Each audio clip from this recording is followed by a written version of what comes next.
All right, Eric, we got to talk about this bubble watch column. Your last four in: Alabama, Miami, Indiana, Iowa State, just as everyone predicted at the beginning of the season. The Indiana and Iowa State situation. So you've got them in.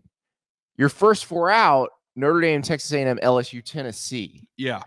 How much do you envision that changing in the next week or two? I think it's going to change quite a bit. Like if, for instance, Tennessee beats Alabama next week, Tennessee then would probably jump into the field. Like, and Alabama out? And they would probably be the first four out next week. Okay. If that were to depending on what it looks like, obviously. But I have teams that are in the first four out that all very realistically could make it and control their own destiny. Now, like we're looking at a Notre Dame team that has to win out in order to get there. I have talked about Notre Dame incessantly for the first month of being it on 3 about how I think it's possible.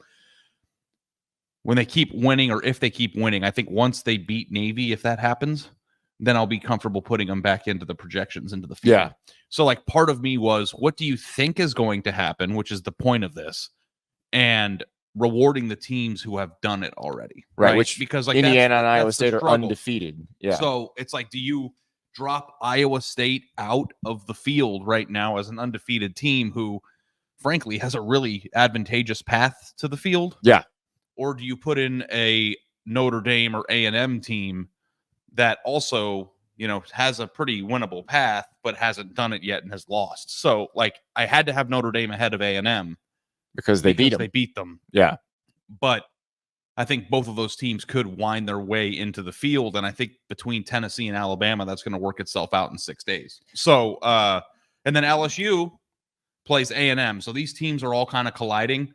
Now, the biggest thing that I had issue with, and I continue to, is the total number of teams from the SEC that I have in the field, right? Because at one point it felt like there was going to be 5 or 6 even. Right. And that doesn't seem to be the case. It's probably going to, I think it's probably going to be 4. I think that would be the most logical number to land on. Yeah. And I only have 3 right now. Yeah. And I think that probably will turn out to not be the case, because I do think that the 5 teams that are right there on the bubble on the first 4 out and the next 4 out are, one of them or 2 of them might play their way in. And I still think that Alabama could weasel their way in with another loss, because they have that Georgia win depending. You also have 2 ACC teams, and we're assuming that Clemson and Miami just keep on winning. But remember, Pitt is hanging out there undefeated. Pitt plays Clemson. Yep. What if Pitt handed Clemson loss number 2? Yeah. Well, here's the way I thought about it, though, is because for as impressive as Pitt is, like the emergence of SMU and Pitt being pretty good, I think could actually wind up being the tentpole victories that Clemson and Miami can get on the way to the ACC championship game, that having a loss in that ACC championship game wouldn't eliminate them. Well, like, and like Pitt has also lived dangerously. Like they're up, you know, they beat Cal by 2. They're up 2 with Cal driving at the end of the game. So it's not like Pitt has been dominant in this stretch. It may not be that they can carry this through, because they also have to play Syracuse. They have to play SMU. I mean, there's a lot between now and the Clemson game even. Yeah, well, if Pitt goes on to beat SMU and they get to 7-0, because they got Syracuse too. It's kind of a tricky 1-2 punch here for their next 2 games. Then get to 9-0 going into the Clemson game, which is a reality. And then Clemson wins that game, and then goes on to the ACC championship to play Miami, who doesn't have to play either of those teams. Right. And then loses to Miami or beats Miami, then I think that you might have a situation where 2 ACC teams get in. Or even if even if Clemson is 10-2 at the end of the year, if they have a Pitt win and a win over, let me look at the schedule here. They might have 2 quality wins there at the end that get them in. So the loss to Georgia is going to stand out, but if they beat South Carolina, which I think people will think matters, and they have that win over Pitt, then they might still get in. Well, the ACC is going to be a fascinating race. The Big 12 is a fascinating race. We've assumed, I think, for a lot of us that they're only going to get 1 team in. You have 2 Big 12 teams in the bracket right now. And the thing is, it's hard to deny what Iowa State's done, especially the better Iowa plays, because Iowa State did beat Iowa. Well, the thing with Iowa State is, like, as part of the projection, It's like, do I actually think, and this is a struggle, you do it every week when you do bracketology, it's hard. If you actually think that 2 Big 12 teams probably won't make it, because that's my belief is that they probably won't. Right. But then when you're projecting out forward, Iowa State is unbeaten and they have a very easy schedule. But I don't think it's as easy as I think BYU has the much easier path. But that's why I have BYU as the conference champion, and that's how I arrived at 2. Like, I do really think that Iowa State could be a 1-loss conference champion at the end of the year, or a 1-loss conference runner-up, and still get into this thing. So, like, I don't know if we're at a point where we have to start like breaking the being the prisoner of what conference teams are in. But like, I did think that, like, with the way that this season is playing out, there's just going to be something to be said at the end of the year for being a 1-loss team. Yeah. Like, I wonder how much that's going to come into effect, where it's like we're sitting here trying to add up everyone's quality wins and resume, and that's just what the sport is. But like, at the end of the road, if you're 11-1 and you're in a power conference, even if it's the power Big 12 conference, you're probably going to get in. Yeah. So, like, I don't know that I believe that. The thing is, I'm not sure anybody's going to be 11-1. You're either going to be 12-1 or you're going to be 11-2. Yeah, right. So that also will matter. Now, let's talk LSU, because we said going into the LSU Ole Miss game, this feels like an elimination game, but it was more the feeling of, I'm not sure either of these two teams can run the table. Yeah. If they lose this game. So we're sliding Ole Miss to the side now because LSU wins that game in overtime. LSU's path is not easy from here on out. I would say difficult even. But if LSU can get through the rest of the schedule with only 1 loss. Now, here's the other part of this. Because LSU's loss that they currently have is in the non-conference, they could probably lose again and still sneak into the 7-1 in the SEC might get you into the SEC championship game. Yeah, right. Well, I mean, if you look at their next 3 games at Arkansas, tougher. And I'm glad to report that Andy and Ari on 3 has been on that. At Arkansas is not easy. Then at Texas A&M, and what's going to be another playoff game, potentially elimination game. Yep. And then you have Alabama. Yep. And then, funny enough, at Florida, which, who knows at that point. Those 4 games, I'm going to include Florida in there because they played really well against Tennessee. They didn't play really well. They played really close. I was going to say, against Tennessee. They should have beaten Tennessee. But Andy, looking at the reason why, because, like, I actually thought, like, I had a thought about moving Iowa State out, even though they beat West Virginia, and moving LSU into the field.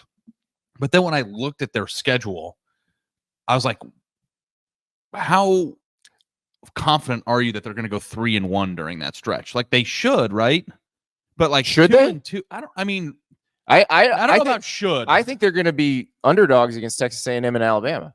So, and if they go 2-2, that puts them in 3 losses, and then you're out. Like that. So, like, that to me is the reason why I struggle with them. Now, I think that being the first 4 out on October 13th is a pretty good place to be. Yeah, that means that you're right in the thick of things.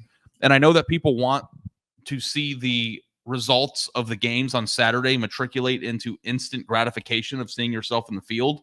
But so much of this exercise for me isn't just who did you beat on Saturday, it's who do you still play and what does that path look like. And LSU's is just difficult. And you could put LSU in this week and nobody would blink twice. Yeah. But the thing is, if they go lose to Texas A&M or if they go lose to Arkansas, you just take them right back out. But it's just like, I got into this like Twitter beef. Okay. That's what I do. You do. With this fake scenario of LSU playing Indiana, right? And like and I was like, I'd probably take LSU, and Indiana fans went crazy. And rightfully so, because they're very good. Didn't you see the UCLA games for both teams? I heard a lot about that. Okay. All right. I'm not convinced that Indiana would beat LSU. I think they could. Right. I'm not convinced that they would. Mm-hmm. But if you're trying to rack up the likelihood of which one of these teams will make the field, it's not about Indiana and LSU being directly compared on which team is better than the other. Right. It's which team has a more advantageous path to putting themselves in a position to cracking the field. And that would be Indiana. And you look at this LSU team, in their next 4 games. And then you look at Indiana's schedule, whose toughest game is Ohio State, which I think they could afford to lose, especially if it's respectable, and still get into this thing. It's like, that's why Indiana is in and LSU is out. It's not a commentary on me thinking that Indiana is unquestionably a better football team than LSU. It's a commentary on projections of who's got the least path of resistance to getting into that field, because Indiana's schedule, let's call it what it is. They were fortunate to be in a Big Ten that has 1 million teams, and they got to avoid playing Oregon. They got to avoid playing Penn State. Yep. And they had a pretty advantageous scheduling situation. Now, Washington could have been tougher. Michigan, we thought, was going to be better. Back-to-back games against Michigan and Ohio State. Let's be real here. But, like, it's working out well for them. Indiana could lose to Nebraska this weekend. Absolutely. Easily. So that's the other part of this. Don't worry, LSU fans. If you keep winning, you're going to be in. It's not even a question. Like, if you win the next 2 games, you're going to be in. I just think that it's a fair thing to be a fan and to want your win from Saturday to matter, to matter in the projections. So, like, if you get wound up or upset about it, like, I get it. Like, it's difficult. Yeah. But at the same time, there is so much football to be played. And if you are anywhere on this graphic that you have up on the screen, you probably, could you say that, like, everybody on this team controls their own destiny? Like, every team you see listed on this graphic, Liberty doesn't, but that's the only one. Liberty doesn't. But yeah, do we want to talk about that? We can. Do you want to talk about the elephant in the room when it comes to I don't know that we've even discussed it on the podcast yet, but, like, Liberty is not blowing teams out the way that they did. No, they beat Florida International in overtime this week. So we don't know. Was it overtime? I thought it was just. Oh, no, was it? Yeah. I'm sorry. They had an overtime game a couple weeks ago. But your point remains. Yeah. Last year, they were just mashing people. And this year, they're not.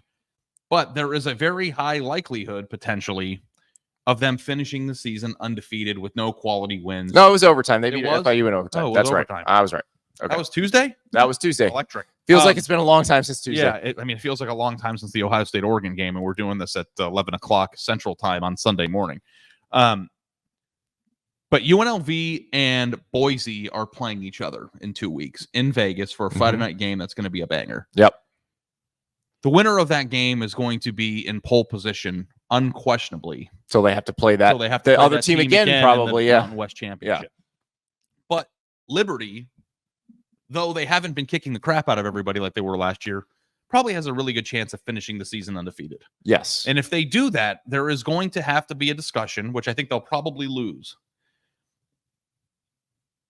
depending on how the Mountain West shakes out, right? Like, if there's a clear identifiable let's not forget winner, the American, and the American with Navy, like, and Army, there's going to be, the reason why I keep using Navy is because Navy beat Memphis.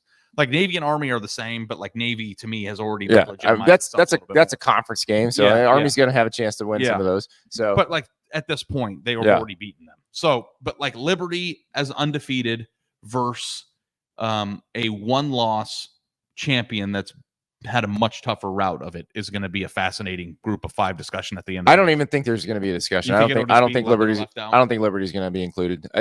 Their schedule just isn't good enough, and like their marquee non-conference game was Appalachian State, which Appalachian State turned out to not be good, and they canceled the game because of the flooding from Helene. So they're not going to have a chance to even show it this time, and that'd be quite the controversy if App State was really good and they just didn't get to play the game.